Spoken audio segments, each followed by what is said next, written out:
अस्सलाम वालेकुम नाज़रीन, धरती टाइम सां गॾु आऊं आहियां अब्दुल अज़ीज़ जतोई।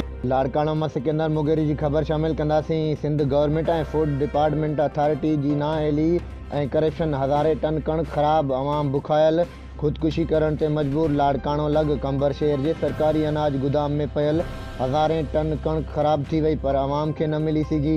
महांगे अटे सबबि ग़रीब माण्हू ख़ुदकुशी करण ते मजबूर थी विया आहिनि, पर सिंध गवर्नमेंट खे सिर्फ़ु पंहिंजे करप्शन जी परवाह आहे। ज़राइनि खां इहो मालूम थियो आहे त सिंध फूड डिपार्टमेंट तरफ़ां हर शहर जे सरकारी गुदामनि में पियल लखें टन कणिक ख़राब ॼणाई वञे थी, छाकाणि जो सरकारी गुदामनि में कणिक में अधु मिटी ऐं कचिरो मिलाए रखियो वञे थो।